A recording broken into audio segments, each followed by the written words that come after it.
Hello everyone, welcome to my new academy channel. जैसा कि मैंने स्टार्ट किया है प्लांट ग्रोथ एंड डेवलपमेंट, इसके 2 लेक्चर हो चुके हैं। पहले लेक्चर में पूरा कंप्लीट हुआ था यहाँ तक, फेजेस ऑफ ग्रोथ ये कंप्लीट हुआ था। साथ में जितने भी ग्रोथ रेट हैं, कैसे इसे कैलकुलेट करते हैं, एब्सोल्यूट ग्रोथ और हम बोल सकते हैं रिलेटिव ग्रोथ रेट तक, यहाँ तक कंप्लीट हुआ था। सेकेंड लेक्चर में हमने स्टार्ट किया था कंडीशन फॉर ग्रोथ। ठीक है, कौन कौन से कंडीशन है जो फेवरेबल है ग्रोथ के लिए, उसको कंप्लीट किया था।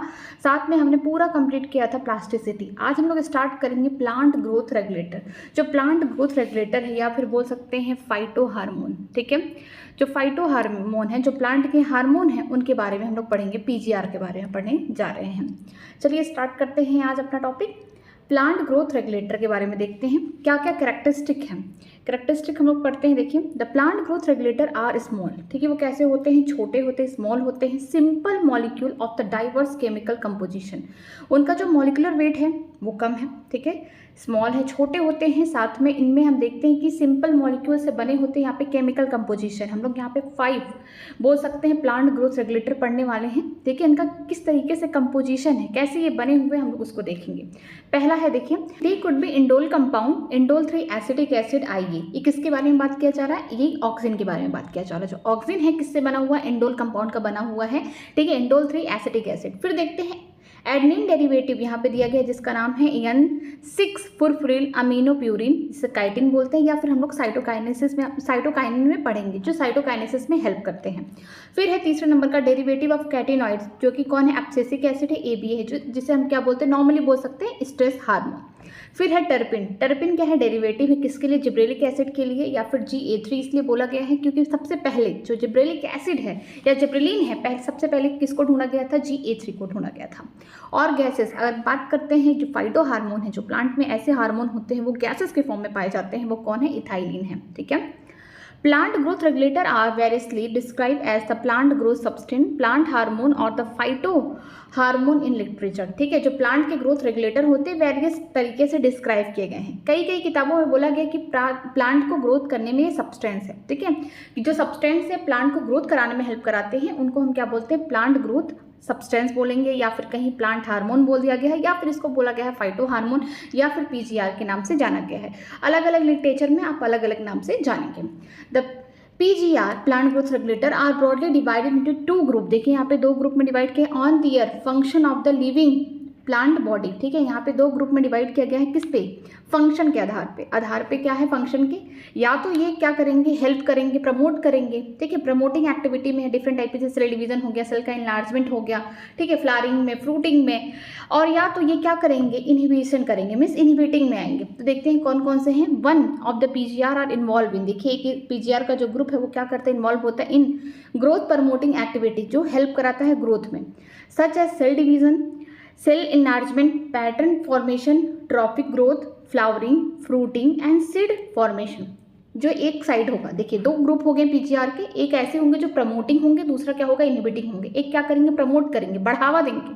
ठीक है, दूसरे क्या करेंगे? रोकेंगे, इनहिबिट करेंगे। तो जो प्रमोटिंग ग्रुप की एक्टिविटीज़ है, जैसे क्या करते हैं? वो सेल का डिवीजन में हेल्प करते हैं। ठीक है, सेल के इनलार्जमेंट में हेल्प करेंगे, साथ में जो भी पैटर्न ऑफ फॉर्मेशन है उसमें हेल्प करेंगे, ट्रॉपिक ग्रोथ में हेल्प करेंगे। ट्रॉपिक ग्रोथ का मतलब ये है कि जहाँ पे लाइट पड़ रही है वहाँ पे ऑक्सीजन की मदद से वहाँ पे हम बोल सकते हैं लेंथ बढ़ रहा है। ठीक है, या फिर हम बोल सकते हैं ये क्या होगा? जियो निगेटिव। जियो निगेटिव का मतलब हम ग्रेविटी के रेस्पेक्ट में देख रहे हो कैसा ट्रॉफिज्म शो कर रहा है? जियो निगेटिव ट्रॉफिज्म। जो रूट होंगे वो जमीन के नीचे जाते हैं तो उसे हम क्या बोलते हैं?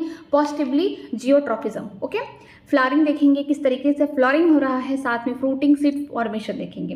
This is also called the plant growth promoter. इन्हें हम क्या बोलते हैं? प्लांट ग्रोथ प्रमोटर बोलते हैं। वो कौन कौन है? देखिए एग्जाम्पल ऑक्सीजन है, जिब्रेलिन है एंड साइटोकाइनिन है। 3 ऐसे हार्मोन हैं जो कैसे हैं? प्रमोट करते हैं। ऐसे PGR है जो क्या करते हैं? प्लांट में प्रमोट करते हैं, उनमें सेल डिवीजन कराते हैं, सेल में इनलार्जमेंट कराएंगे, ट्रॉपिक ग्रोथ देखेंगे। मतलब डिफरेंट टाइप का यहाँ पे बोल सकते हैं कि प्लांट को बढ़ावा दे रहे ग्रोथ करने में। ठीक है, कौन कौन है? ऑक्सीजन हो गया, जिब्रेलिन हो गया और साइटोकाइनिन हो गया। फिर देखते हैं the PGR of the other group play important role in the plant response to wound and stress of the biotic and abiotic against. ठीक है, जो ऐसे कुछ PGR हैं, जो दूसरे ग्रुप वाले ऐसे PGR हैं, ठीक है, ये क्या करते हैं? जो प्लांट है उनमें जो भी घाव है या फिर जो भी स्ट्रेस है, बायोटिक हो सकता है, एबायोटिक हो सकता है, लिविंग की वजह से हो सकता है या फिर नॉन लिविंग ओरिजिन की वजह से हो सकता है, उनमें हेल्प करते हैं। ठीक है, ये क्या करेंगे?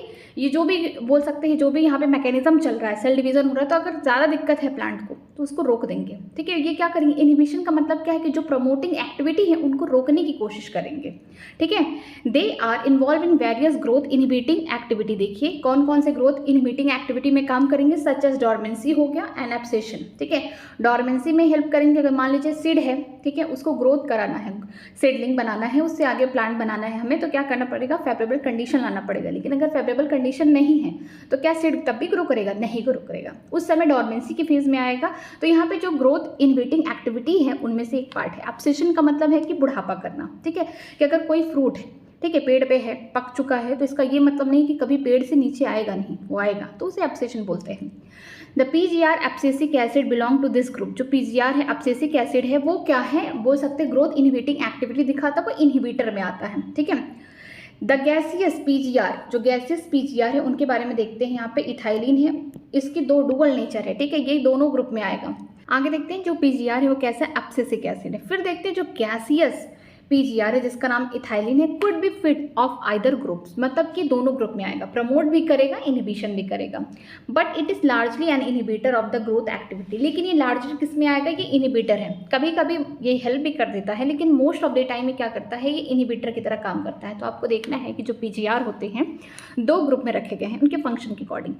देखिए दो ग्रुप में कैसे यहाँ पे फंक्शन है, लिविंग प्लांट में आपको देखना है, पहला जो प्रमोट करेगा एक्टिविटी, जो बढ़ावा देगा, जो प्लांट का सेल डिवीजन कराएगा, सेल का एनलार्जमेंट कराएगा, फ्लावरिंग करा रहा है, फ्रूटिंग करा रहा है, यहाँ पे सीड का फॉर्मेशन करा रहा है, बढ़ावा दे रहा है प्लांट में। ठीक है, तो उसमें कौन आएंगे, ऑक्सिन आएंगे, जिब्रेलिन आएंगे, साइटोकाइनिन आएंगे, कभी कभी इथाइलिन भी आ जाता है, लेकिन मोस्टली क्या है, इनहिबिटर है। इनहिबिटर में क्या होगा कि जो भी ये ग्रोथ इनहिबिटिंग एक्टिविटी है, ठीक है, जो अभी ग्रोथ हो रहा था उनको रोकने का काम करेगा। जैसे एग्जाम्पल यहाँ पे है क्या, एब्सेशन हो गया, दूसरा हो गया डोरमेंसी। सीड तो बन चुका है बट फेवरेबल कंडीशन नहीं है, तो क्या होगा, डोरमेंसी के फेज में चला जाएगा, रेस्टिंग फेज में चला जाएगा, हम बोल सकते हैं इन्वायरमेंट के अकॉर्डिंग, बट वो मेटाबॉलिकली एक्टिव है। ठीक है, तो ये हम बोल सकते हैं कि कौन दिखाएगा, ये एब्सेसिक एसिड दिखाएगा, और मोस्टली जो इथाइलिन है प्रमोटिंग भी है, लेकिन ज़्यादा करके इनहिबिटर का काम करेगा। ओके, चलिए देखते हैं discovery of the plant growth regulator, किस तरीके से डिस्कवरी हुई है।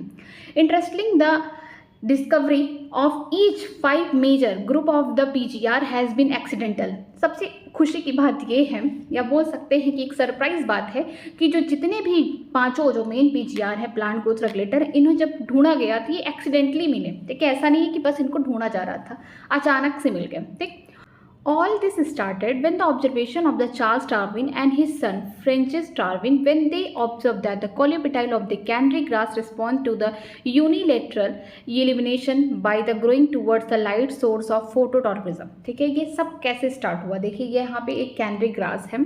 ठीक, यहाँ पे हम तो डार्विन को पहले से जानते हैं, और हम डार्विन को नहीं जानते तो एवोल्यूशन में बहुत अच्छे से जान जाएंगे। ठीक है, यहाँ पे बोला गया है कि चार्ल्स डार्विन थे और उनके बेटे फ्रेंच डार्विन, ये दोनों ही ऑब्जर्व कर रहे थे कि कैनरी ग्रास है। ठीक है, उस पर क्या हुआ कि एक तरीके से यहाँ पे वो लाइट डाल रहे हैं, ठीक है, यूनिलैटरली एक तरीके से यहाँ से लाइट डाल रहे हैं। यहाँ पे वो देख रहे हैं कि जो कोलियोपिटाइल है, कोलियोपिटाइल का मतलब है कि शूट के ऊपर कवरिंग है, शूट एपेक्स के ऊपर। ठीक है, तो यहाँ पे देख रहे हैं कि वो इधर ही एक ही साइड में क्या हो रहा है, उसमें ग्रोथ हो रहा है। क्यों ऐसा हो रहा है, इसलिए हो रहा है क्योंकि जब लाइट आता है तो यहाँ पे ऑक्सिन नाम का अभी हार्मोन के बारे में कुछ नहीं जान रहे, बट ये ऐसा देख रहे हैं, एक्सपेरिमेंट कर रहे हैं पहली बार कि यहाँ पे कैनरी ग्रास है। एक्सपेरिमेंट किस पे किया गया है, the tip of the coleoptile of the source of auxin arrow indicate the direction of the light. ये जो लाइट है एक ही डायरेक्शन में दिया गया है, यूनिलैटरल इल्यूमिनेशन करा गया है लाइट का। तो देख रहे हैं कि जो कोलियोपिटाइल है, ठीक है, वो एक ही डायरेक्शन में ग्रो कर रही है, जिस डायरेक्शन में लाइट आ रहा है उसी डायरेक्शन में क्या हो रहा है, इनका झुकाव हो रहा है, उसी डायरेक्शन में क्या हो रहा है, ग्रोथ देखने को मिल रहा है। क्यों ऐसा हो रहा है, क्योंकि हमको पता नहीं है, लेकिन मैं बता रही हूँ, अभी तो ऑक्सीजन नहीं आया है। ठीक है, यहाँ पे इस तरीके से लाइट आ रही है, तो जो इसके शेडेड एरिया है यहाँ पे क्या होता है, सेल बढ़ता जाता है, क्योंकि इधर क्या है, ऑक्सिन है, ऑक्सिन नाम का हार्मोन है, यहीं से देखिए उनकी शुरुआत हुई। ऑक्सिन नाम का जो हार्मोन है वो क्या करता है, उसी डायरेक्शन में जो भी कोलियोपिटाइल है कैनरी ग्रास का, उसका ग्रोथ कराएगा। ठीक है, जिस डायरेक्शन में लाइट आएगी उसी डायरेक्शन में होगा। तो ये क्या हो गया, फोटोटॉर्मिज्म हो गया, मीन्स की लाइट यहाँ पे डाल रहे हैं तो ग्रोथ इसकी ही डायरेक्शन में दिखाई पड़ रहा है। Okay, after a series of experiment, यहाँ पे देखते हैं कि ढेर सारा सीरीज ऑफ एक्सपेरिमेंट किया गया, तब उसके बाद it was conclude that the tip of the coleoptile was a site of the transmittable influence that cause the bending of the entire coleoptile. ठीक है, एक बार में नहीं देखा गया, कई बार एक्सपेरिमेंट किया गया, रिपीट किया गया, बार बार एक्सपेरिमेंट किया गया। हर बार एक्सपेरिमेंट में देखा गया कि जिस डायरेक्शन में लाइट आ रही है उसी की डायरेक्शन में ये जो बोल सकते कोलियोपिटाइल है कैनरी ग्रास का, वो बेंड कर रहा है, उसकी ग्रोथ उसी डायरेक्शन में हो रही है। ग्रोथ तो करेगा, ये प्लांट है, लिविंग प्लांट है, ऑफकोर्स ग्रोथ करेगा, या तो सीधे करेगा या तो कहीं से तिरछा हो जाएगा। और देखिए यहाँ पे कैसे वो देखें कि उन्होंने क्या किया, यूनिलैटरल लाइट को यहाँ पे डाला, ठीक है, एक ही डायरेक्शन में बस लाइट आ रही है, बाकी हर जगह से क्लोज कर दिया। बस थोड़ा सा बोल सकती हूँ कि वो एक्सपेरिमेंट कर रहे हैं। तो मान लीजिए यहाँ पे प्लांट है इस तरीके से, तो बस एक ही डायरेक्शन में लाइट को डाल रहे हैं। तो वहाँ से उनको देखने को मिला कि प्लांट सीधा नहीं जा रहा, उसका जो कोलियोपिटाइल है कैनरी ग्रास का, वो सीधा नहीं जा रहा, बल्कि वो बेंड हो जा रहा है। जहाँ से लाइट आ रही है वहाँ पे बेंड हो जा रहा है। एक एक्सपेरिमेंट नहीं, कई सारे एक्सपेरिमेंट किए, तो उन्होंने देखा कि कुछ ऐसी चीज़ है जो कोलियोपिटाइल है, ठीक है, यहाँ पे वहाँ से कुछ ट्रांसमिट हो रहा है नीचे की तरफ और बेंड कर दे रहा है पूरे फुल कोलियोपिटाइल को, ठीक है। Auxin was first isolated by F.W. Wendt from the tip of the coleoptile of the oat seedling। ये बहुत इंपॉर्टेंट है कि ऑक्सिन पहली बार किसने आइसोलेट किया, किसने निकाला, F.W. Wendt, ठीक है।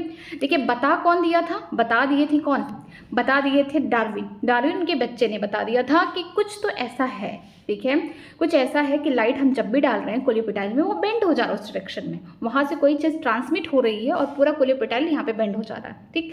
लेकिन पहली बार ऑक्सिन को किसने निकाला था, F.W. Wendt निकाले थे from the tip of the oat seedling. याद रखिएगा ये कोलियोपिटाइल का ओट सीडलिंग था। उन्होंने कहाँ देखा था, जो बोल सकते हैं यहाँ पे चार्ल्स डार्विन और उनके जो बेटे हैं फ्रेंच डार्विन, वो कहाँ पे ऑब्जर्व किए थे, वो देखे थे कैनरी ग्रास के कोलियोपिटाइल में। ये इंपॉर्टेंट है कि इन्होंने देखा कहाँ था, ऑब्जर्व कहाँ किया था, इन्होंने देखा था कोलियोपिटाइल ऑफ कैनरी ग्रासेस, वहाँ पे देखा था। लेकिन पहली बार ऑक्सिन को किसने निकाला, यहाँ से किसने यहाँ से निकाला, आइसोलेट किया, F.W. Wendt ने थे, ठीक है। और कहाँ से निकाला, tip of the coleoptile of oat seedling. ये इंपॉर्टेंट है।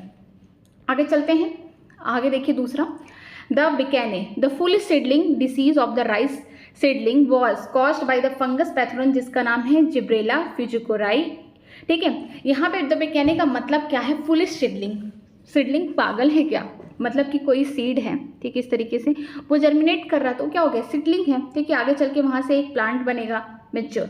तो उसमें क्या देखने को मिल रहा है कि बोल सकते हैं इसको फुलिस बोल रहे हैं। क्यों बोल रहे हैं यहाँ पे फुलिस सीडलिंग, इसको इसलिए बोल रहे हैं क्योंकि इसमें फंगस का इन्फेक्शन हो चुका है। क्यों, क्योंकि फंगस यहाँ पे उसका नाम क्या है, जिब्रेला फिजिकोराई। ये क्या कर रहा है, बीमारी कॉज कर रहा है, जिसकी वजह से जो राइस के सीडलिंग है, अब राइस का प्लांट नहीं बना रहा है, पैडी प्लांट नहीं बन पा रहा है यहाँ पे, वहाँ पे कुछ और हो रहा है। देखिए यहाँ पे देखिए एक साइंटिस्ट का नाम दिया गया है, ये इंपॉर्टेंट है, E. कुरुस्वाहा in 1926 reported the appearance of the symptom of the disease in the rice seedling when they were treated with sterile filtrate of the fungus. The active substance were later identified as gibberellic acid, ठीक है। यहाँ से gibberellic acid को ढूंढा गया। क्या हुआ था कि ये बात है जापान की, ठीक है, वहाँ पे बिकेने मीन्स जिसको बोलते हैं फुल सीडलिंग, यहाँ पे बोल सकते हैं राइस की सीडलिंग यहाँ पे डाला गया है ताकि उससे पैडी प्लांट आए। लेकिन यहाँ पे क्या होता है कि वो जो सीडलिंग है ना, उनमें फंगस का इन्फेक्शन लग गया, ठीक है। वो पैथोजन यहाँ पे कौन है, फंगस है, जिनका नाम क्या है, जिब्रेला फिजिकोराई है। E. कुरुस्वाहा जो 1926 में देखते हैं कि जो सिम्टम्स है इस बीमारी का, जो डिसीज आपको देखने को मिल रहा है, जो सिम्टम देखने को मिल रहा है किसमें, राइस के सीडलिंग में, जब उसको अच्छे से ट्रीट करते हैं स्टेराइल फिल्ट्रेट से निकालते हैं तो वो फंगस है, ठीक है। उसमें से देखते हैं कि जो भी उसमें से फिल्ट्रेट निकाला, उन्होंने देखा कि उसमें कुछ और एक्टिव सब्सटेंस है, ठीक है, उस फंगस की वजह से कोई और एक्टिव सब्सटेंस है जिसका नाम क्या है, जिब्रेलिक एसिड है। ये बाद में आइडेंटिफाई हुआ। फिर देखते हैं F. Sogg and his co-worker observed that from the internodal segment of the tobacco the callus, the mass of undifferentiated cell proliferate only if the addition of the auxin, the nutrient medium, was supplemented with one of the following: extract of the vascular tissue, yeast extract, coconut milk और DNA। देखिए क्या हुआ, F. Sogg आए और उनके कुछ co-worker, उनके कुछ साथी एक साथ आए, तो क्या हुआ कि जो टोबैको का प्लांट है ना, जो बीच बीच में नोड है, उनके बीच के जो इंटर नोड है सेगमेंट में, वहाँ से एक सेल लिया गया जिसे मास ऑफ सेल को क्या बोलते हैं, कैलस बोलते हैं, जो अनडिफरेंशिएटेड है, ठीक है। ऐसे सेल जिनके पास पोटेंशियल है, कैपेसिटी है आगे चल के सेल डिवीजन करने की, ठीक है, फिर जाके वो डिफरेंशिएट होंगे।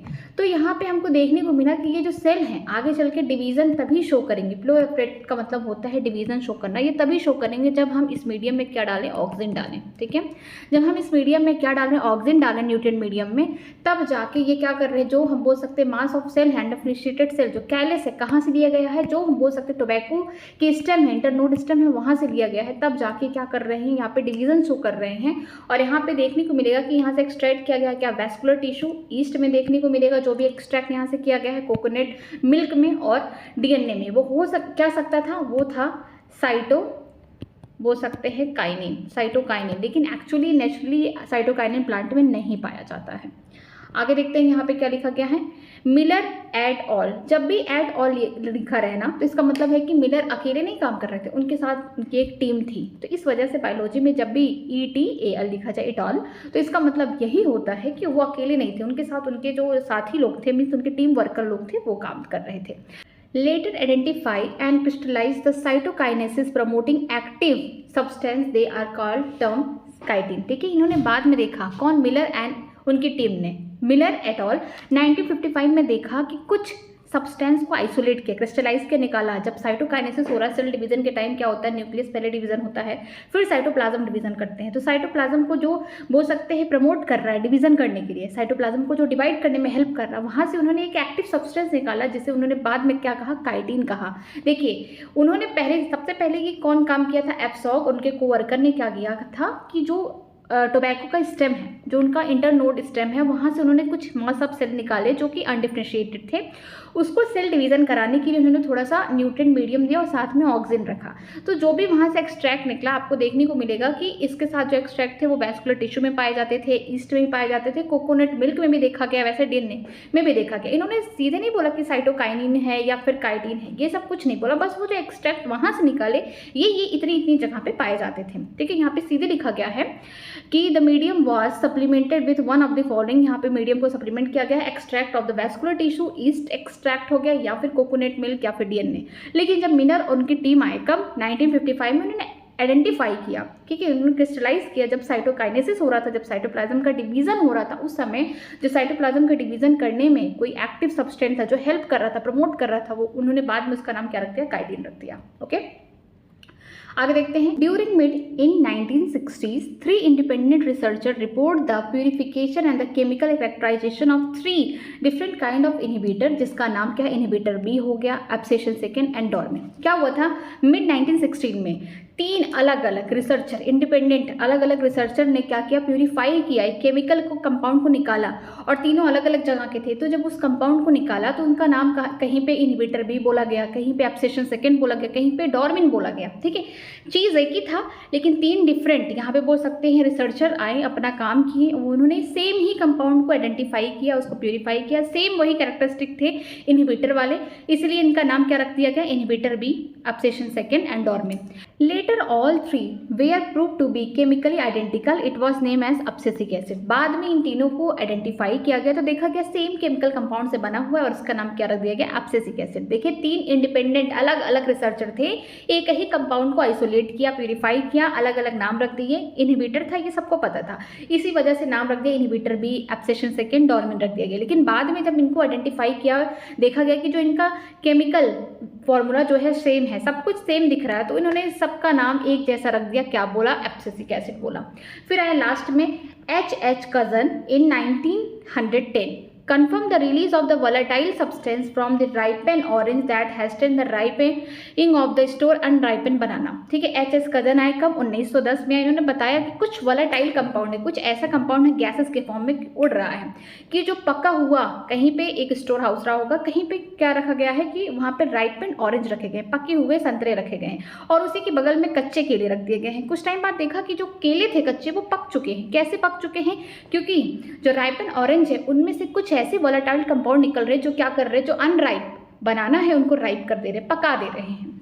Letter this volatile substance was identify as ethylene, a gaseous PGR. बाद में जो वोलेटाइल सब्सटेंस है इसको देखा गया, उसका नाम क्या था, इथाइलिन था, और ये क्या है, गैसियस, एक ऐसा पीजीआर है जो क्या है, गैस के फॉर्म में है। Let us study some of the physiological, यहाँ पे देखिए फिजियोलॉजिकल इफेक्ट देखने को मिलेगा of 5 categories of PGR in the next session. हम यहाँ पे फिजियोलॉजिकल एक्टिविटी देखेंगे, प्लांट के अंदर इनका काम क्या है। ये जो 5 टाइप के हम लोग यहाँ पे बोल सकते हैं पीजीआर देख चुके, ऑक्सिन हो गया, जिब्रेलिक एसिड हो गया, जिब्रेलिन बोल सकते हैं उनको, ठीक है। साइटोकाइनिन जिन्हें हम क्या बोल सकते हैं, काइटिन बोल सकते हैं, ये क्या थे, प्रमोटिंग वाले थे। इसके अलावा जो इथाइलिन था प्रमोटिंग भी था, मोस्टली इनहिबिटर की तरह काम कर रहा था, और साथ में एब्सिसिक एसिड। 5 पीजीआर हमने देखे। अब इनका हम अच्छे से डिटेल स्टडी करने जा रहे हैं। देखिए पहला जो पीजीआर है वो कौन है, ऑक्सिन है। Physiological effect of the plant growth regulator. यहाँ पे फिजियोलॉजिकल इफेक्ट क्या है, प्लांट की बॉडी में कौन कौन से चेंजेस आने वाले हैं इन पीजीआर की वजह से। पहला कौन है, ऑक्सिन है। Auxin from the Greek auxin to grow, ठीक है। इसका ग्रीक वर्ड है जिसका नाम है ऑक्सिन है, जिसका मतलब होता है to grow. Was first isolated from the human urine. पहली बार कहाँ से आइसोलेट किया गया था, ये इंपॉर्टेंट है, ह्यूमन के यूरिन से। आप सोच रहे हैं कि ह्यूमन के यूरिन में कैसे मिल रहा है, ये इस तरीके से मिल रहा है क्योंकि प्लांट तो ह्यूमन भी खाते हैं, तो कहीं ना कहीं अगर ये कंपाउंड प्रेजेंट रहा होगा तो उसके यूरिन के थ्रू मिल जाएगा, ठीक है। The term auxin is applied to the indole 3 acetic acid IAA and the other natural and synthetic compound have certain growth regulating property, ठीक है। जो टर्म ऑक्सिन है इसका मतलब ये होता है ग्रो करना, ठीक। तो यहाँ पे इनके पास ऐसे कंपाउंड है जिसका नाम है indole 3 acetic acid and other natural synthetic compound, जो क्या करते हैं, ग्रोथ की तरह काम कराते हैं। ये नेचुरली भी पाए जाते हैं प्लांट में, और ये सिंथेटिकली मीन्स बाहर से हम देख सकते हैं, मिल सकते हैं, ठीक है। आगे देखते हैं, they are generally produce by the growing apex of the stem and the root from where they are migrate to the region of their action. हम जानते हैं कि इस टाइप का रूट है, ये स्टेम है, मान लीजिए शूट है, ठीक। यहाँ पे टिप पे ऑक्सिन बनते हैं, और फिर ऑक्सिन क्या करते हैं, इनका एक्शन क्या होगा, नीचे की तरफ होगा, यहाँ पे भी नीचे की तरफ होगा, फिर वहाँ से ट्रांसमिट होते हैं, ठीक है। तो ये कहाँ प्रेजेंट होंगे ग्रो करने के लिए, ये टिप पे प्रेजेंट होंगे, फिर वहाँ से माइग्रेट करेंगे अपने एक्शन दिखाने के लिए। तो ये ग्रोइंग जो भी एपेक्स होंगे, चाहे रूट की टिप हो गया चाहे शूट का टिप हो गया, वहाँ पे ही बनेंगे। अब देखिए ऑक्सिन के बारे में इंपॉर्टेंट बातें, द ऑक्सिन लाइक IAA, ठीक है, and indole butyric acid IBA have been isolated from the plant. IAA का देखिए फुल फॉर्म लिखा गया, इंडोल 3 एसिटिक एसिड हो गया, और IBA का फुल फॉर्म क्या है, इंडोल ब्यूटेरिक एसिड हो गया। ये कहाँ से आइसोलेट किए गए हैं, ये नेचुरली प्रेजेंट होते हैं प्लांट में। लेकिन NAA जिसका नाम क्या है, निफ्थिलीन एसिटिक एसिड, एंड 2,4-D जिसका नाम है 2,4 डाइक्लोरोफिनॉक्सी एसिटिक, ठीक है, आर सिंथेटिक ऑक्सिन है।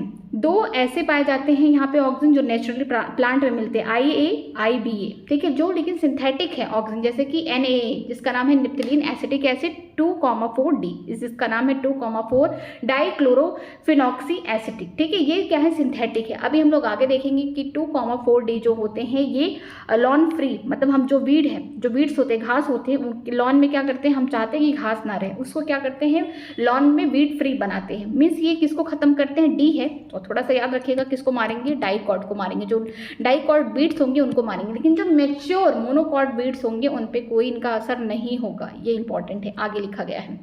आगे देखते हैं, all these auxin have been use extensively in the agriculture and the horticulture practices. जितनी भी ऑक्सिन है, चाहे सिंथेटिक हो रहे हैं या फिर हम बोल सकते हैं कि नेचुरली प्रेजेंट हो रहे हैं ऑक्सिन, ये एग्रीकल्चर में भी हेल्प करेंगे, और हॉर्टिकल्चर मीन्स ऐसा कल्चर होता है जहाँ पे हम लोग वेजिटेबल फ्रूट को उगाते हैं, ओके।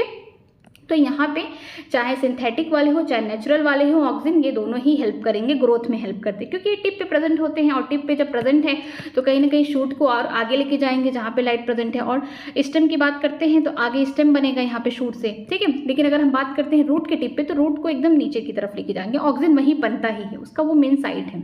अब आगे देखते हैं, they help to initiate the rooting in the stem cutting and application widely use for the plant propagation. हम लोग देखते हैं कि कुछ ऐसा प्रोपोगेशन करते हैं कि आप स्टेम को कट करके लाते हैं फिर उसको उगाते हैं। जैसे कि अगर आपने कभी रोज़ का पौधा लगाया होगा, पौधा तो कोई नहीं लगाता, आप क्या करते हैं जनरली कि जो रोज़ है उसका स्टेम कट करते हैं, ठीक है, उसको अच्छे से, उसको बहुत अच्छे से कटिंग करके यहाँ पे उस थोड़ा सा कटवर्क करके अच्छे से डिज़ाइन बना के आप क्या करते हैं, उसको ज़मीन में लगाते हैं।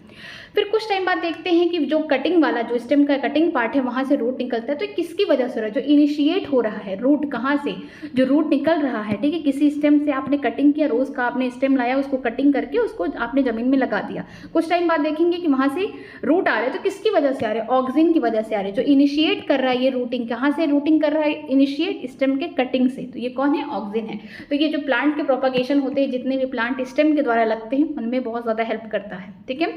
Auxin promote the flowering in pineapple. जो ऑक्सिन है देखिए ये इंपॉर्टेंट है कि ऑक्सिन क्या कर रहा है, प्रमोट कर रहा है फ्लावरिंग को, ठीक है, ये प्रमोट कर रहा है फ्लावरिंग को पाइनएप्पल में। लेकिन इनिशिएट कौन करेगा, इथाइलिन करेगा, ये इंपॉर्टेंट है। अगर जो हम लोग पाइनएप्पल खाते हैं, अनानास, ठीक है, उसमें क्या होता है, जो फ्लावरिंग स्टार्ट कौन करता है, इनिशिएट कौन करता है, इथाइलिन करता है, लेकिन प्रमोट कौन करता है, आगे और अच्छे से पूरा डेवलप कौन कराता है, ऑक्सिन कराता है। ये इंपॉर्टेंट है, ठीक है, दोनों मिल के कराते हैं ये। They help to prevent the fruit and the leaf drop at the early stage but promote the abscission of the older mature leaf and the fruit. देखिए क्या होता है कि कभी कभी ऐसा होता है प्लांट से जो अभी छोटे ही फ्रूट है, अभी पूरी तरीके से राइपन नहीं हो, पूरी तरीके से मेच्योर नहीं, वो भी झड़ने लगते हैं, गिर जाते हैं। लेकिन जो ऑक्सिन है ये क्या करता है, जो इमेच्योर लीफ है, जो अभी अर्ली स्टेज में है, चाहे फ्रूट है, उनको बचा के रखता है, उनको गिरने नहीं देता है, प्लांट से टूटने नहीं देता है। लेकिन ये क्या करता है, जो ऐसे मेच्योर पत्तियां हैं जो पूरी तरीके से बूढ़ी हो चुकी है, हम बोल सकते हैं उनका सेनेसेंस होने वाला, वो अब बूढ़ी हो चुकी है, उनकी डेथ होने वाली है, वो झड़ने वाले हैं, पूरी तरीके से मेच्योर हो चुके हैं।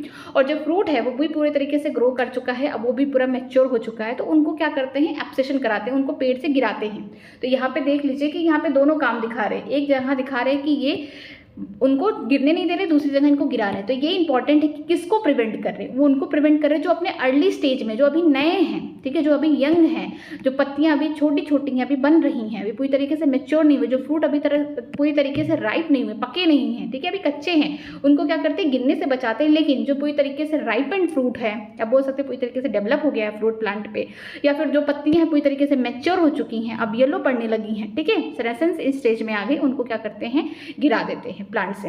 In most higher plant, the growing apical bud inhibit the growth of the lateral axillary bud. The phenomena is called apical dominance. ठीक है, ऑक्सिन एक एक्टिविटी दिखाता है कि मान लीजिए कोई प्लांट है इस तरीके से आगे, तो यहाँ पर टिप होगा, तो ये क्या करता है, ये एपिकल डोमिनेंसी शो करता है। एपिकल डोमिनेंसी में क्या होगा कि यहाँ पे भी तो स्टेम है, यहाँ से भी तो और सारे प्लांट निकलेंगे, लेकिन यहाँ पे एक्सिलरी बर्ड होंगे इस प्लांट के पास, यहाँ पे भी एक्सिलरी बर्ड होंगे, कुछ ऐसे बर्ड होंगे आगे चल के लीफ बना सकते हैं, ब्रांचेस बना सकते हैं।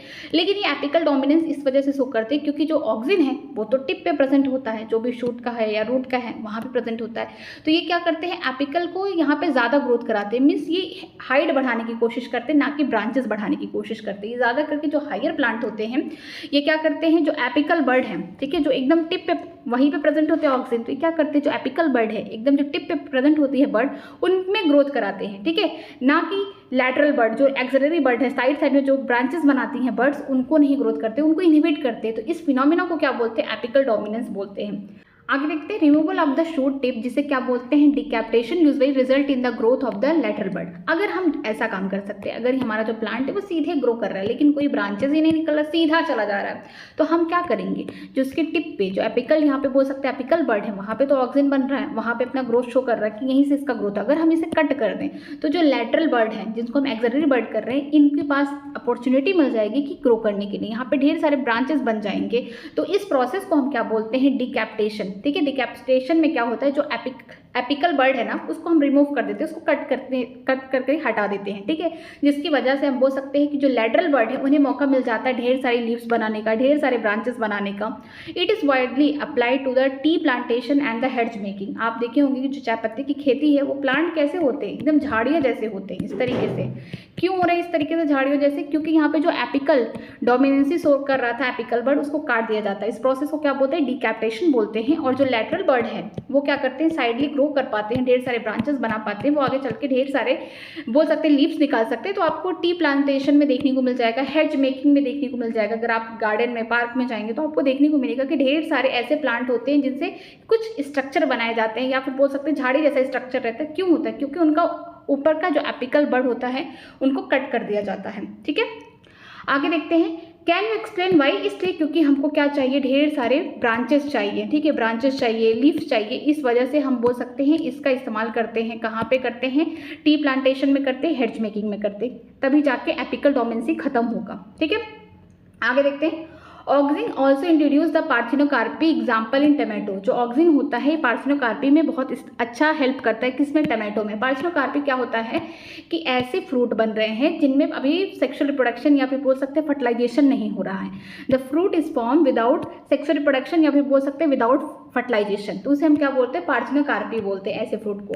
तो आप टमाटो में देखेंगे तो ऐसा देखने को मिलता है। They are widely used as the herbicide. इनको ज़्यादातर इस्तेमाल, ऑक्सिन का इस्तेमाल कहाँ करते हैं, हर्बिसाइड्स के तौर करते हैं, जो हर्ब्स होते हैं उनको मारने में, ठीक है।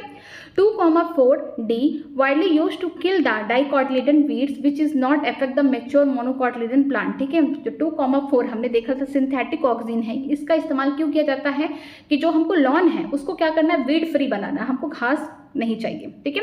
अनवांटेड प्लांट या फिर अनवांटेड हम बोल सकते हैं कि कोई भी वीड्स वगैरह नहीं चाहिए, उनको रिमूव करना है। तो ये किसको मारते हैं, जो ये किल करते हैं किसको, जो डाइकोटिलेडन वीड्स होते हैं उनको मारते हैं, लेकिन इनका कोई भी इफेक्ट किस पे नहीं देखने को मिलता, मैच्योर मोनोकोटिलेडन प्लांट्स पे, okay. It is use to prepare weed free lawn by gardener. ये इसका इस्तेमाल तब किया जाता है कि जब गार्डनर चाहता है कि जो उसका लॉन हो उसमें कोई भी घास वगैरह वीड्स वगैरह ना प्रेजेंट हो। Auxin also control the xylem differentiation and help in the cell division. जो ऑक्सिन है ये किस में हेल्प करता है, जाइलम के डिफ्रेंशिएशन में हेल्प करता है और साथ में सेल डिवीजन में प्रमोट करता है। देखिए यहाँ पे एक प्लांट है, ठीक है, ये प्लांट है, यहाँ पे देखेंगे ढेर सारी लीव्स निकली। अब देखिए लीफ के बगल में भी आपको ये लैटरल बर्ड, इनको लैटरल बर्ड या फिर बोल सकते हैं एक्सेलरी बर्ड बोलते हैं, ठीक है। ये लैटरल बर्ड बोल सकते हैं या फिर एक्सेलरी बर्ड बोलेंगे। और यहाँ पे जो बर्ड प्रेजेंट है इसको हम क्या बोलेंगे, एपिकल बर्ड, क्योंकि एपेक्स पे है, टिप पे प्रेजेंट है, शूट के यहाँ पे बोल सकते हैं टिप पे प्रेजेंट है। तो ये क्या हो रहा था, जब ऑक्सिन यहाँ पे प्रेजेंट है तो सीधा प्लांट का सीधा ग्रोथ करा रहा है। यहाँ पे कहीं पे भी आप नहीं देख पा रहे हैं कि जो लैटरल बर्ड है वो ग्रो कर पा रहे हैं। यहाँ पे बोल सकते हैं एपिकल डोमिनेंसी शो हो रही है, लेकिन हम नहीं चाहते हैं कि हमारा प्लांट बहुत ज़्यादा लंबा हो, हम चाहते हैं कि मीडियम साइज का हो और ढेर सारी ब्रांचेस हो, ठीक है, हमको ये चाहिए। तो हमको क्या करना पड़ेगा, जो एपिकल है, जो एपिकल हम बोल सकते हैं एपिकल बर्ड है, इनको हम ऊपर से कट कर देंगे, कैंची से काट देंगे, नॉर्मली इसको रिमूव कर देंगे। इस प्रोसेस को क्या बोलते हैं, डीकैप्टेशन बोलते हैं, ठीक है।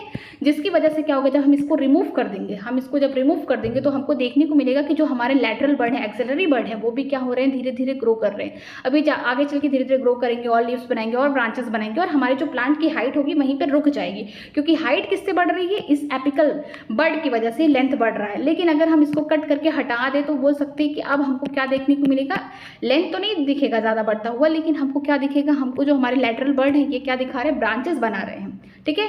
तो इसी को हम क्या बोलते हैं, डीकैप्टेशन, ठीक है। यहाँ पे पहला वाला क्या है, एपिकल बर्ड है, यहाँ पे रिप्रेजेंट किया गया है। दूसरे वाले में इसका जो एपिकल बर्ड है उसको रिमूव कर दिया गया। इस प्रोसेस को बताया गया है कि डीकैप्टेशन। और ऐसा क्यों करा जा रहा है, क्योंकि ग्रोथ हो जाए, लैटरल बर्ड का ग्रोथ हो जाए, किसमें, ब्रांचेस में। यहाँ से एक बार क्वेश्चन, ये क्या 2 बार क्वेश्चन आ चुका है नीट में, ठीक है। क्यों हम डीकैप्टेशन कर रहे हैं, इसलिए कर रहे हैं क्योंकि जो हमारे जो लैटरल बर्ड है, जो एक्सेलरी बर्ड है, आगे चल के ढेर सारे ब्रांचेस बनाते हैं, ओके। आगे देखते हैं जिब्रेलिन, या फिर बोल सकते हैं इसको जिब्रेलिक एसिड। ये भी क्या है, एक ऐसा पीजीआर है जो क्या करता है, प्रमोट करता है एक्टिविटी को। Gibberellin are another kind of promotory PGR. ये दूसरे टाइप के पीजीआर ऐसे हैं जो क्या करते हैं, प्रमोट करते हैं प्लांट में। There are more than 100 gibberellin reported from the widely different organism such as the fungi and the higher plant. देखिए इनको कहाँ से आइसोलेट किया गया, कहाँ से निकाला गया, 100 से ज़्यादा जिब्रेलिक एसिड प्रेजेंट है, ठीक है। इनको कहाँ से, डिफरेंट ऑर्गेनिज्म से निकाला गया, पहला फंगस से निकाला गया, दूसरा हायर प्लांट से निकाले गए।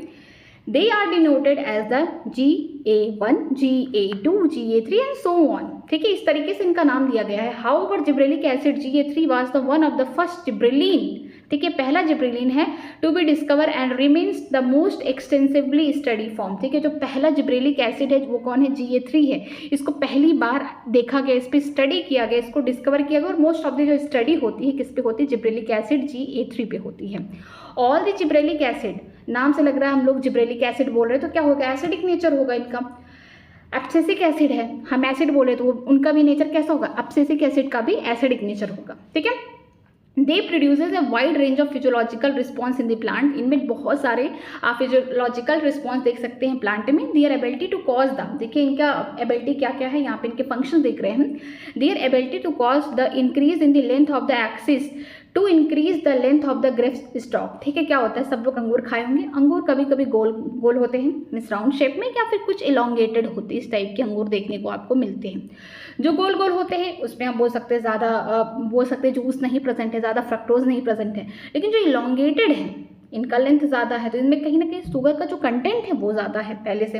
तो ये जो बोल सकते हैं जो शेप है, जो इलोंगेटेड शेप, ये कौन ला रहा है, ये जिब्रेलिक एसिड ला रहे हैं, ठीक है। इनके ऊपर इनका छिड़काव कर दिया जाता है ग्रेप्स के ऊपर, तो ये क्या करते हैं, इंक्रीज कर देते हैं उनके लेंथ को, उनके स्टॉक के लेंथ को इंक्रीज कर देते हैं ढेर सारा। पहले छोटा सा गुच्छा था और आगे बड़ा हो गया गुच्छा, तो ये किसकी वजह से हो रहा है, जिब्रेलिक एसिड की वजह से हो रहा है।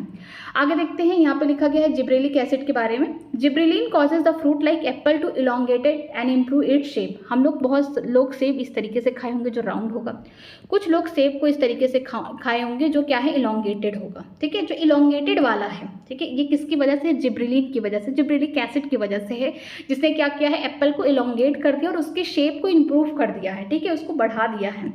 तो ये किसकी वजह से हो रहा है, जिब्रेलिक एसिड की वजह से हो रहा है। फिर आगे देखते हैं डिले सेनेसेंस, ये क्या करते हैं, बुढ़ापे को दूर करते हैं, मीन्स ये जवान रखने की कोशिश करते हैं। जो हमारे फ्रूट हैं, लीफ है, जो भी प्लांट के पार्ट्स हैं, उनको क्या करते हैं, जवान रखने की कोशिश करते हैं, उन्हें बूढ़े नहीं होने देते हैं। ये बहुत इंपॉर्टेंट लाइन है कि वो जल्दी बूढ़े नहीं होते, वो डिले करते हैं, सेनेसेंस को, जो बुढ़ापा है उसको दूर करते हैं।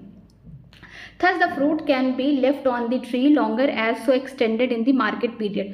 तभी आप देखते होंगे कि जब सीज़न खत्म हो गया, मान लीजिए आम का सीज़न खत्म हो गया, लेकिन कुछ दिन बाद देखेंगे अभी भी कई जगह आम मिल रहे हैं। क्यों मिल रहे हैं, क्योंकि उन्होंने क्या इस्तेमाल किया है, जिब्रेलिक एसिड, जिब्रेलिन इस्तेमाल किया है, ताकि जो उनके आम है, ठीक है, जो आम का फ्रूट है वो पेड़ पे लगा रहे, वो जल्दी से अभी पक ना जाए, जल्दी से सेनेसेंस में ना पहुंच जाए, उस स्टेज में ना पहुंच जाए।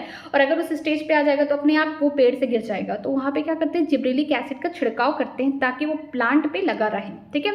जब मार्केट का टाइम है, ठीक है, उस समय अच्छी मार्केटिंग होगी। जब वो सीज़न खत्म होने वाला रहेगा, लास्टली जो आम बिकते हैं बहुत महंगे बिकते हैं, इस वजह से बिकते, कहीं तो और आम मिल नहीं रहे हैं, बहुत कम जगह मिल रहे हैं, वहीं मिल रहे हैं जहां लोगों ने मार्केटिंग के लिए इस्तेमाल किया क्या, जिब्रेलिक एसिड का, ठीक है, जिसकी वजह से ये प्लांट पे अभी भी लगे रहे।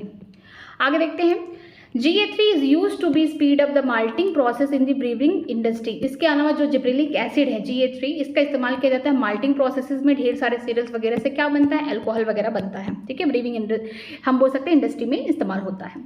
फिर देखते हैं शुगर कैन, ये बहुत इंपॉर्टेंट है। Sugar cane store the carbohydrate as the sugar in their stem. हम जैसा कि जानते हैं जो शुगर कैन है उसमें ज़्यादा करके शुगर प्रेजेंट होता है, कार्बोहाइड्रेट का कंटेंट प्रेजेंट होता है।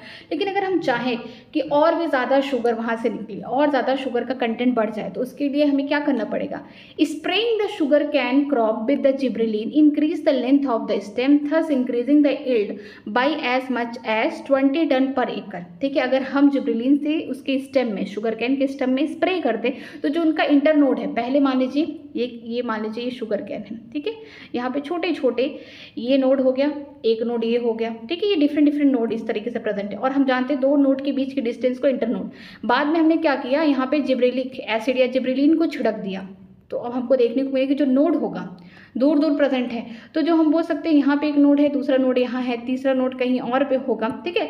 तो यहाँ पे जो इंटर नोड है, दो नोड के बीच की जो डिस्टेंस है इंटर नोड, उसकी साइज अगर बढ़ गई तो इसका मतलब ये है कि जो शुगर का कंटेंट है वो भी बढ़ गया।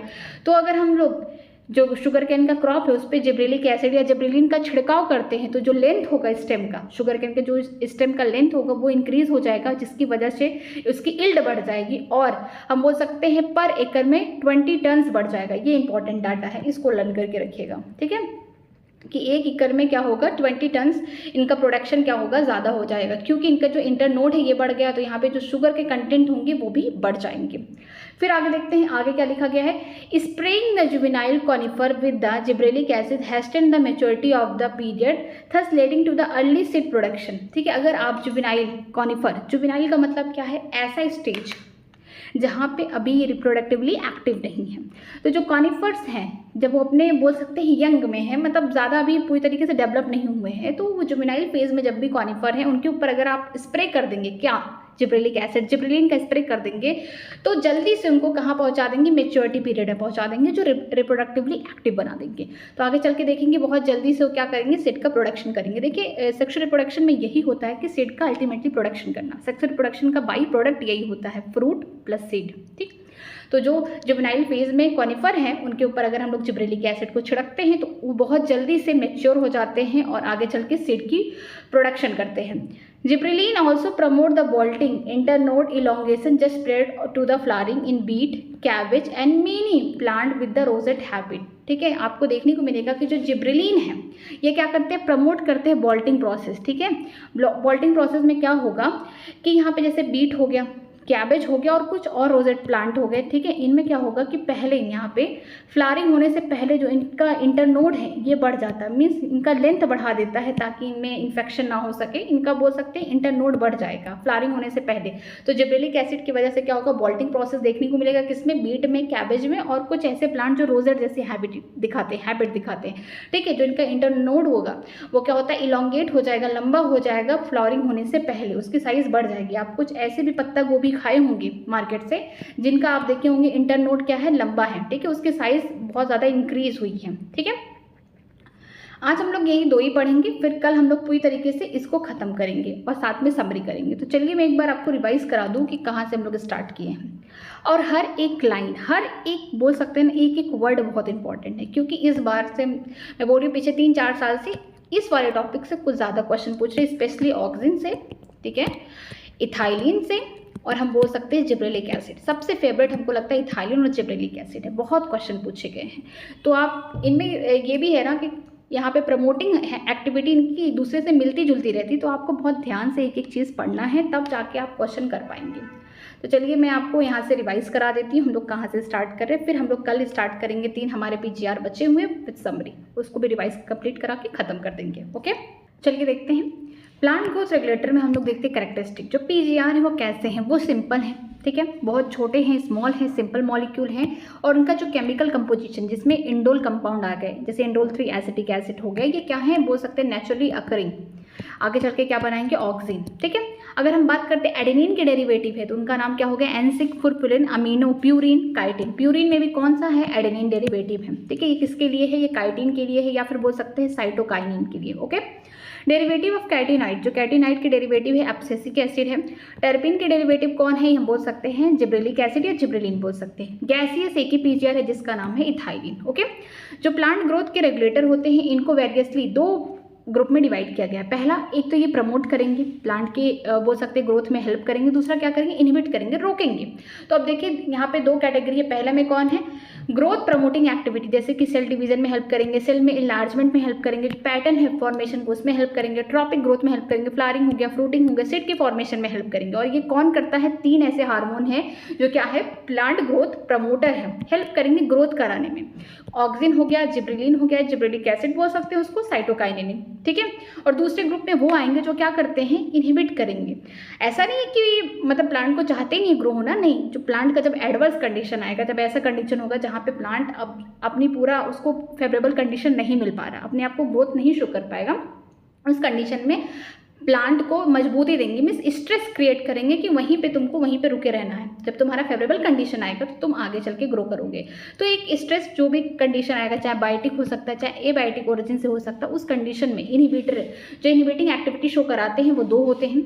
सबसे इंपॉर्टेंट कौन है एब्सिसिक एसिड, ये टोटली क्या है इनहिबिटिंग एक्टिविटी दिखाता है। ऐसा नहीं कि खराब है, लेकिन ये ऐसा है कि जब भी स्ट्रेस कंडीशन आएगा प्लांट का, जो बहुत खराब कंडीशन होगा, उस समय एब्सिसिक एसिड ही बहुत ज़्यादा हेल्प करेगा उसका, ठीक। अब गैसेस में देखते हैं वो कौन है पीजीआर इथाइलिन, ये दोनों ही ग्रुप में आएगा, प्रमोट भी करेगा और लेकिन मोस्टली कैसे होते हैं इनहिबिटर होते हैं, ये ग्रोथ की जो एक्टिविटी है उनमें इनहिबिट करने की कोशिश करते हैं। देखिए इनहिबिट 2 तरीके से होता है, एक डॉर्मेंसी के फेज में, जैसे सीड है उसको कोई फेवरेबल कंडीशन नहीं मिल रहा है, वाटर नहीं मिल रहा, अच्छा सॉइल नहीं है, तो वहाँ पे वो ग्रो नहीं कर पाएगा, तो डॉर्मेंसी के फेज में होगा। अगर हम बात करते हैं एब्सेशन में, तो एब्सेशन का मतलब होता है कि सेनेसेंस लाना, ठीक है, बुढ़ापा लाना वहाँ पे।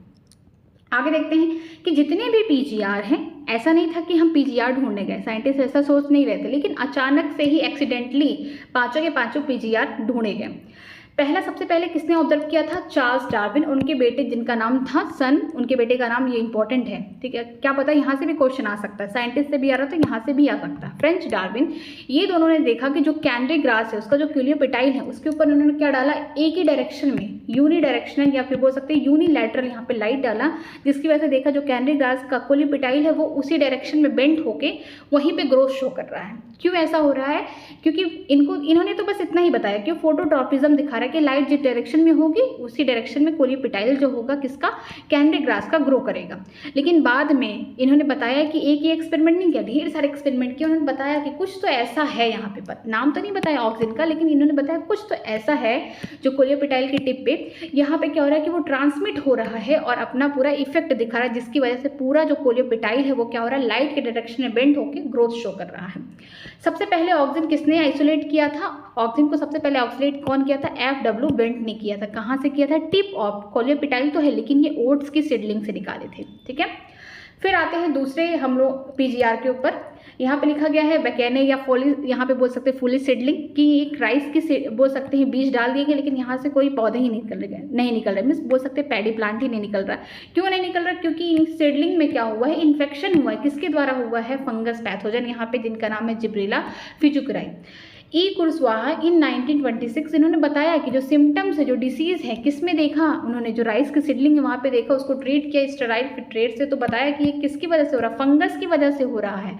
और यहाँ पे एक एक्टिव सब्सटेंस उन्होंने ढूंढा उस फंगस से, उसका नाम क्या है, जिब्रेलिक एसिड या जिब्रेलिन है। ठीक, फिर आगे देखते हैं एफ सॉक और उनके जो को वर्कर थे, इन्होंने देखा कि जो टोबैको है, तंबाकू है, उसका जो इंटरनोड है, ठीक है, दो नोड के बीच का डिस्टेंस को क्या बोलते हैं, इंटरनोड बोलते हैं, वहां से कुछ सेल निकाल लिए और ये ऐसे सेल हैं जिनका नाम क्या बोलते हैं, कैलस। ठीक है, इनके पास एफिशिएंसी है आगे डिवाइड करने की, फिर डिफ्रेंशिएट होंगे। कैलस क्या होता है, मास ऑफ अनडिफ्रेंशिएटेड सेल। ठीक, ये तभी अपने आप को डिवीजन शो करेगा जब हम उसको कैसा मीडियम दें, न्यूट्रिएंट के साथ साथ ऑक्सीजन भी डालें, तो वहाँ पे आपको देखने को मिलेगा कि ये अपना सेल डिवीजन वहाँ पे शो कर रहा है। सप्लीमेंट यहाँ पे और भी दिए जाएंगे, जैसे कि एक्सट्रैक्ट किया गया है कहाँ से, वेस्कुलर टिश्यू से, ईस्ट से, मिल्क जो है कोकोनट मिल्क से, वहाँ से देखा गया डीएनए से। लेकिन ये बस इन्होंने इतना ही बताया, लेकिन बाद में मिलर और उनकी पूरी टीम, मिलर इट ऑल 1955 ने बताया कि इसको जब साइटोकाइनेसिस हो रहा था, जब बोल सकते साइटोप्लाज्म का डिवीजन हो रहा था, उस समय कोई एक्टिव सब्सटेंस है जो क्या कर रहा है, साइटोकाइनेसिस में हेल्प कर रहा है, उसको निकाला, उन्होंने बताया क्या है, काइटिन है। ड्यूरिंग मिड 1960s में ये बहुत इंपॉर्टेंट था कि 3 अलग अलग यहाँ पे रिसर्चर हैं, एक ही कंपाउंड को पा गए, वो अलग अलग जगह के थे। ठीक है, उनका नाम अलग रख दिया गया। वो क्या है, वो एक ही चीज़ शो कर रहा था, इनिबिटर है। ठीक है, ये ग्रोथ में हेल्प नहीं कर रहा था, मीन्स हम बोल सकते प्रमोटिंग नहीं था, ये इनिबिट कर रहा था, रोक के रख रहा था। ठीक है, तो ये इसका नाम किसी ने रख दिया इनिबिटर भी, किसी ने रख दिया एब्सेशन सेकेंड, किसी नाम रख दिया डॉर्मिन। ठीक है, बाद में जब इन्हीं कंपाउंड को देखा गया केमिकली, तो देखा गया कि सेम ही कंपाउंड है, बस अलग अलग लोग ने ढूंढा, 3 अलग लोग ने ढूंढा और 3 अलग जगह से ढूंढा गया है, तो इसकी वजह से इन्होंने अपने हिसाब से नाम रख दिया गया। बाद में इसका नाम एक ही रखा गया, इसका नाम क्या है, अब्सिसिक एसिड है। फिर देखते हैं एच कजन इन 1910, इन्होंने बताया कि कुछ वोलेटाइल सब्सटेंस हैं जो पके हुए संतरे से निकल रहा है और उसके बगल में कच्चा केला रखा गया है। ठीक है, अनराइपेंड बनाना रखा गया है और कुछ टाइम बाद वो पक जा रहा है। ऐसा क्यों हो रहा है, क्योंकि इस वजह से हो रहा है कि कुछ वोलेटाइल सब्सटेंस है जिसका नाम इथाइलिन है, वही ये काम कर रहा है। एक ऐसा पीजीआर जो क्या है, गैसियस है। फिर देखते हैं ऑक्सिन, ऑक्सिन का जो ग्रीक नाम है उसका नाम है ऑक्सिन, जिसका मतलब है ग्रो। ये पहली बार आइसोलेट कहाँ से हुआ था, ह्यूमन की यूरिन से निकाला गया था। ठीक है, ये इनका अप्लाई किया गया है इंडोल 3 एसिटिक एसिड, और ये क्या है, नेचुरली अकरिंग है। इंडोल 3 एसिटिक एसिड हो गया, या फिर हम बोल सकते हैं इंडोल ब्यूटेरिक एसिड हो गया, ये नेचुरली प्लांट से मिलते हैं। लेकिन सिंथेटिक फॉर्म में कौन हो गया, नेप्थलीन एसिटिक एसिड हो गया, 2,4 डाई क्लोरोफिनॉक्सी एसिटिक हो गया। ये क्या है, सिंथेटिक ऑक्सीजन है। इनका मेन काम क्या होता है, ये कहाँ प्रेजेंट होते हैं, ये टिप पे प्रेजेंट होते हैं, एपेक्स से प्रेजेंट होते हैं, चाहे रूट हो गया चाहे शूट हो गया। ठीक है, रूट या फिर हम बोल सकते हैं शूट के टिप पे प्रेजेंट होते हैं। ये क्या कराते हैं, यहाँ से अपनी एक्टिविटी, ठीक है, अपनी एक्टिविटी शो करते हैं, यहाँ से अपना ग्रोथ दिखाते हैं। ठीक है, ये माइग्रेट करते हैं वहाँ पे, ऐसा नहीं है कि हमेशा टिप पे बैठे हैं, टिप पे ही हमेशा बैठे नहीं हुए हैं। यहाँ से क्या करते हैं, ये माइग्रेशन शो करते हैं, फिर अपनी एक्टिविटी दिखाते हैं। जितने भी ऑक्सीजन हैं, ठीक है, चाहे सिंथेटिक हो गया चाहे नेचुरल हो गया, इनका इस्तेमाल कहाँ किया जाता है, एग्रीकल्चर में किया जाता है, हॉर्टिकल्चर में किया जाता है। अगर हम बात करते हैं स्टेम, हम लोग स्टेम से कटिंग करके क्या करते हैं, एक प्लांट बनाने की कोशिश करते हैं, प्लांटलेट। ठीक है, देखिए प्लांटलेट का मतलब ये होता है कि जो वेजिटेटिव हो गए चाहे सेक्सुअल, किसी भी तरीके से अगर वहाँ से प्लांट बन रहा है तो प्लांटलेट हो गए। ठीक, हम क्या करते हैं, स्टेम को कट करते हैं और वहाँ से हम सोचते हैं कि एक गुलाब का हमने क्या किया, एक स्टेम कट किया और उसको अच्छे से ग्रोन कराया, और कुछ टाइम बाद देखते हैं कि स्टेम से क्या निकल रहा है, रूट निकल रहा है। किसकी वजह से ये रूट निकल रहा है, सिर्फ ऑक्सीजन की वजह से निकल रहा है। ऑक्सीजन की वजह से जो हमने स्टेम कटिंग की थी उसकी वजह से यहाँ पे हम बोल सकते हैं रूट निकल रहा है। ये क्या हेल्प करता है, किसमें, जो वेजिटेटिव प्रोपगेशन है उसमें हेल्प करता है। ऑक्सीजन जो है प्रमोट करता है फ्लावरिंग, किसमें, पाइनएप्पल में, ये प्रमोट करता है, लेकिन इनिशिएट कौन करता है, इथाइलिन करता है। इसके अलावा प्लांट पे अगर अर्ली स्टेज पे लीफ है, चाहे फ्रूट है, चाहे बर्ड है, तो उनको गिरने से रोकता है। ठीक है, उनको वहाँ से टूटने से रोकता है। लेकिन अगर जो मैच्योर लीफ हो गए, बर्ड हो गए, या फिर हम बोल सकते हैं फ्लावर हो गए या फिर फ्रूट हो गए जो मैच्योर हैं, जिनका कोई काम नहीं है, तो उनको क्या करता है, प्लांट से नीचे गिरा देता है, अब्सेशन करा देता है उनका। कुछ हायर प्लांट में देखने को मिलता है कि जो प्लांट है, ठीक है, उनके ऊपर एपेक्स के ऊपर यहाँ पे एपिकल बर्ड होता है, जो क्या करता है, अपना ग्रोथ करता है। लेकिन जो लैटरल बर्ड है उनको कोई मौका ही नहीं देता ग्रोथ करने का, मीन्स ये सीधे अपनी हाइट बढ़ा रहा है, लेकिन जो लैटरल बर्ड है वो ग्रो नहीं कर पा रहे। तो इस टाइप का फिनोमेना को क्या बोलते हैं, एपिकल डॉर्मेंस देखते हैं। और अगर हमको एपिकल डॉर्मेंस नहीं चाहिए, हम चाहते हैं कि ढेर सारे ब्रांचेस हो, झाड़ी जैसे स्ट्रक्चर बने, या फिर बोल सकते हैं टी प्लांटेशन में हेल्प हो, तो हमको क्या करना पड़ेगा, जो ये एपेक्स वाला बर्ड है, ठीक है, जो एपिकल डॉर्मेंसी शो कर रहा है, कौन कौन शो कर रहा है, ऑक्सिन शो कर रहा है। याद रखिएगा जो एपिकल डोरमेंसी ये कौन शो करता है, ऑक्सिन शो करता है। तो हमें क्या करना पड़ेगा, इस एपेक्स से जो एपिकल बर्ड है उसको रिमूव करना पड़ेगा ताकि जो लैटरल बर्ड है, एक्सिलरी बर्ड है, ये ईजिली क्या कर सके, अपना ग्रोथ दिखा सके। जब हम इसको रिमूव करते हैं उस फिनोमेना को क्या बोलते हैं, डीकैप्टेशन बोलते हैं। और क्या होता है जब कट जाएगा ये एपिकल बर्ड तो जो लैटरल वाले बर्ड होंगे, जो हम बोल सकते हैं एक्सिलरी बर्ड होंगे, इनका ग्रोथ होगा, जिसकी वजह से हम बोल सकते हैं लैटरल बर्ड आगे चल के ब्रांचेस बनाएंगे, ढेर सारे पत्तियां बनाएंगे, लीव्स बना सकते हैं, ठीक है, स्ट्रक्चर बनाएंगे। तो ये किसमें हेल्प करता है, टी प्लांटेशन में और हेज मेकिंग में। यहाँ पे आप देख सकते हैं स्ट्रक्चर में कि पहले जो हमारा प्लांट था उसका जो एपिक्स वाला यहाँ पे एपिकल पोर्शन है, यहाँ पे एपिकल डोमिनेंसी देखने को मिल रही थी। क्यों देखने को मिल रही थी, क्योंकि जो एपिकल बर्ड है ये यही ग्रो कर रहा था, लेकिन जो लैटरल बर्ड है, यहाँ पे देखिए जो लैटरल बर्ड है, इनको मौका ही नहीं मिल रहा था। तो हमें क्या करना था, हम नहीं चाहते थे कि हमारे प्लांट की हाइट बढ़े, हम चाहते हैं उसका ढेर सारा ब्रांचेस भी निकले।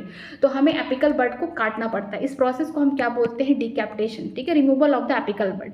लेकिन अगर ये एपिकल बर्ड सिर्फ अपना दिखा रहा और लैटरल बर्ड नहीं ग्रो कर पा रहे तो उस कंडीशन को क्या बोलते हैं, एपिकल डोमिनेंसी, ठीक है। ज़्यादा दबदबा किसका है, एपिकल बर्ड का है। लेकिन हम चाहते हैं ब्रांचेस लाना, तो हमें एपिकल बर्ड को रिमूव करना पड़ेगा, जिसकी वजह से जो लैटरल बर्ड है, एक्सिलरी बर्ड है, इनको मौका मिल जाए ढेर सारे लीव्स बनाने का, ब्रांचेस बनाने का, ठीक। आगे देखते हैं, ऑक्सिन का इस्तेमाल किया जाता है इंड्यूस कराने के लिए पार्थिनोकार्पिक इसमें, टोमेटो में। इसके अलावा हर्बिसाइड्स में इस्तेमाल किया जाता है। 2,4-D जो सिंथेटिक ऑक्सिन है, इसका इस्तेमाल किया जाता है किसको मारने के लिए, जो डाइकोटिलेडन वीड है उनको, लेकिन इनका कोई इफेक्ट नहीं देखने को मिलेगा मैच्योर मोनोकॉट प्लांट पे, ठीक है। ये कौन यूज इस्तेमाल करता है, गार्डनर इस्तेमाल करते हैं, जो लॉन बनाते हैं उसमें कोई वीड्स वगैरह ना रहे, ठीक। ऑक्सिन का इस्तेमाल होता है, ये क्या करते हैं, कंट्रोल करते हैं जाइलम के डिफरेंशिएशन में, इसके अलावा सेल के डिवीजन में हेल्प करते हैं। यहाँ पे इनका प्रमोशन देखने को मिल रहा है।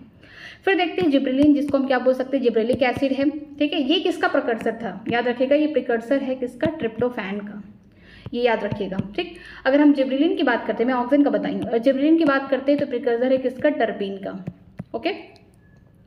जो जिब्रेलिक एसिड है या जिब्रेलिन है, ये भी क्या है, एक तरह का प्रमोटिंग पीजीआर है। 100 से भी ज़्यादा जिब्रेलिक एसिड खोज दिए गए हैं। कहाँ से निकाले जाते हैं, हम बोल सकते हैं फंजाई से निकाले गए और हायर प्लांट से। इसको रिप्रेजेंट कैसे करते हैं, G1, GA1, GA2, इस तरीके से 100 से ज़्यादा है तो इस तरीके से रिप्रेजेंट किया गया है। जो सबसे पहली बार जिब्रेलिक एसिड निकाला गया जिसका नाम क्या है, GA3, ठीक है। इसको डिस्कवर किया, मोस्ट ऑफ द स्टडी इसी पे की जाती है। इसके अलावा जितनी भी जिब्रेलिक एसिड हैं, चाहे एब्सिसिक एसिड है, वो कैसे होते हैं, एसिडिक होते हैं। इनमें बहुत ज़्यादा फिजियोलॉजिकल हमें रिस्पॉन्स देखने को मिलता है। अगर हम बात करते हैं स्टॉक, अगर मान लीजिए ये कोई अंगूर का स्टॉक है, सपोज करिए, ठीक है, यहाँ पे अंगूर का स्टॉक है, यहाँ पे हम बोल सकते हैं ज़्यादा ये फ्रूट की साइज़ यहाँ पे नहीं बढ़ रही है, ठीक है। जो गुच्छा है ये बहुत छोटा सा है अंगूर का, लेकिन हम चाहते हैं और ज़्यादा शुगर हो, इसमें कंटेंट ज़्यादा हो, ठीक है। तो हम क्या करते हैं, जिब्रेलिक एसिड का छिड़काव कर देते हैं ताकि जो ग्रेप्स हैं उनका लेंथ क्या हो जाए, थोड़ा सा इलोंगेटेड फॉर्म में आ जाए और जो स्टॉक हो जाएगा वो भी लंबा हो जाएगा। इसके अलावा जो अगर हम बात करते हैं फ्रूट एप्पल की, तो एप्पल राउंड में भी मिलते हैं और हम बोल सकते हैं इलोंगेटेड फॉर्म में भी मिलते हैं। तो जो इलोंगेटेड फॉर्म वाले होते हैं किसकी वजह से होते हैं, जिब्रेलिक एसिड की वजह से होते हैं। इनका छिड़काव किया जाता है ताकि इनका शेप इंप्रूव कर दिया जाए और कंटेंट भी बढ़ा दिया जाए। इसके अलावा ये क्या करते हैं, डिले करते हैं सेंसेंस को, जो बुढ़ापा है उसको दूर करते हैं कि जो भी प्लांट है, मान लीजिए कोई पेड़ है उसके ऊपर आम लगे हुए तो ये आम को जल्दी पकने नहीं देंगे। अगर एक बार पक गया, राइप हो गया, तो ये पेड़ से एक बार नीचे तो आ जाएगा, खत्म कहानी। तो ये क्या करते हैं, बुढ़ापा नहीं लाने देते हैं। इसी वजह से आप देखेंगे मार्केट में कि जब मार्केट का सीज़न खत्म हो जाता है, मान लीजिए आम का सीज़न है, सीज़न खत्म हो जाएगा, उसके बाद भी कुछ लोग आम बेचते हैं। इस वजह से क्योंकि जिब्रेलिक एसिड का इस्तेमाल करते हैं ताकि मार्केट का पीरियड थोड़ा और बढ़ जाए, ठीक है। और जो भी फ्रूट है जिनका सीजन खत्म हो चुका है वो भी अभी तक मिले। फिर देखते हैं जिब्रेलिक एसिड जो GA3 है, इसका इस्तेमाल कहाँ किया जाता है, माल्टिंग प्रोसेस में, कहाँ ब्रीवरी इंडस्ट्री में, मीन्स अल्कोहल वगैरह बनाने में हेल्प करते हैं। जो शुगर कैन है, हम जानते हैं गन्ना, ठीक है, इस तरीके से होता है, ढेर सारे यहाँ पे नोड, इंटरनोड होते हैं और आगे इस तरीके से गन्ना है, ठीक है। तो इनका जो नोड है और हर एक नोड के बीच का जो डिस्टेंस है, मान लीजिए 2 नोड के बीच का जो डिस्टेंस है, इसे हम क्या बोलते हैं, इंटरनोड, ठीक है। यहाँ पे क्या होगा, हर एक इंटरनोड में क्या होगा, कार्बोहाइड्रेट होगा, शुगर का कंटेंट होगा। लेकिन हम चाहते हैं कि जो शुगर का कंटेंट है, जो क्रॉप की यील्ड है उसको बढ़ाएं, तो हम क्या करते हैं, इनके जो इंटरनोड है, शुगर कैन के जो इंटरनोड है, उनके ऊपर छिड़काव किसका कर देते हैं, जिब्रेलिन का कर देते हैं, जिसकी वजह से जो इंटरनोड की साइज होगी वो इंक्रीज हो जाएगी और यहाँ पे जो कार्बोहाइड्रेट या शुगर का कंटेंट वो भी बढ़ जाएगा। जो शुगर कैन की यील्डिंग होगी वो कितनी होगी, 20 टन पर एकड़ हो जाएगी। मीन्स मीन्स यहाँ पे एल्ड बढ़ गया है। अगर हम बात करते हैं कॉनिफर की, जो कॉनिफर है ये अपने जुवेनाइल फेज में, इमेच्योर फेज में, जहाँ पे रिप्रोडक्टिवली एक्टिव नहीं है, ठीक है। जब ये मेच्योरिटी फेज में आएंगे तब जाके रिप्रोडक्टिवली एक्टिव होंगे, आगे चल के सीड बनाएंगे। लेकिन अगर हम चाहते हैं जो जुवेनाइल फेज में कॉनिफर, उसके ऊपर हम चाहते हैं कि जल्दी से ये सीड वगैरह बना दें, तो यहाँ पे हम जिब्रेलिक एसिड का क्या करते हैं, छिड़काव करा देते हैं, ताकि ये जल्दी से अपने मेच्योरिटी वाले पीरियड में पहुंच जाए और वहाँ पे सीड का प्रोडक्शन करें। इसके अलावा हम लोग जिब्रेलिक एसिड का इस्तेमाल कहाँ करते हैं, प्रमोटिंग टू बॉल्टिंग। बॉल्टिंग में क्या होता है कि जैसे बीट हो गया, कैबेज हो गया, कुछ ऐसे प्लांट जो रोजेट जैसे हैबिट दिखाते हैं, वहाँ पे क्या होगा, जो इंटरनोड होगा उनकी साइज पहले इंक्रीज करा देते हैं, उनको लंबा बना देते हैं, और फिर जाके ऊपर यहाँ पे हम बोल सकते हैं इनका प्रोडक्शन होगा, बीट का होगा, या फिर हम बोल सकते हैं जो कैबेज होगा इनका होगा, और जो रोजेट हैबिट होंगे उनका होगा। अगर आपने कभी बोल सकते हैं कैलीफ्लावर खाया होगा, ठीक है, या कैबेज खाया होगा, तो आप देखे होंगे कि आजकल मार्केट में ऐसा ही मिल रहा है कि उनका जो इंटरनोड है वो साइज में इंक्रीज हो रहा है। इसलिए इंक्रीज हो रहा है क्योंकि यहाँ पे जिब्रेलिन का इस्तेमाल किया जा रहा है ताकि इनको बचाया जा सके, ठीक है। जो यहाँ पे फ्लावरिंग होगी, फ्लावरिंग होने से पहले इंटरनोड की साइज पहले बढ़ेगी, इसके बाद यहाँ पे फ्लावरिंग होगा, ठीक है। यहाँ पे बोल सकते हैं यहाँ पे फ्लावरिंग होगा ताकि इनको बैक्टीरिया वगैरह से बचाया जा सके, इन्फेक्शन से बचाया जा सके। कल हम लोग साइटोकाइनिन स्टार्ट करेंगे, इसके बाद हम लोग का जो पार्ट है इथाइलिन और एब्सिसिक एसिड, और इसके बाद हम लोग समरी करके खत्म करेंगे, ठीक है। अगर आपको किसी भी लाइन में कहीं पे भी डाउट है तो प्लीज़ मुझे कमेंट सेक्शन में पूछ सकते हैं, मैं आपको रिप्लाई कर सकती हूँ। अगर वीडियो अच्छी लग रही है तो प्लीज़ वीडियो को लाइक करिए, हो सके अपने फ्रेंड को भी शेयर करिए। कहीं पे भी डाउट है तो मुझसे आप पूछ सकते हैं, क्योंकि एक एक यहाँ पे बोल सकते हैं एक एक वर्ड बहुत इंपॉर्टेंट है। ये 5 ही PGR हैं इस चैप्टर के, जो आपका नंबर मैं बोल सकती हूँ 20 मार्क्स तो ला सकते हैं ईजिली, ठीक है। किसी भी फॉर्म में पूछे जा सकते हैं, आपको मैच द फॉलोइंग के फॉर्म में पूछे जा सकते हैं, सेशन रीजन, या फिर बोल सकते हैं कि करेक्ट इनकरेक्ट वाले स्टेटमेंट पूछे जा सकते हैं। तो आपको बहुत अच्छे से एक एक लाइन को अच्छे से पढ़ते हुए चलना है, ठीक है। आज की क्लास यहीं तक, थैंक यू वेरी मच।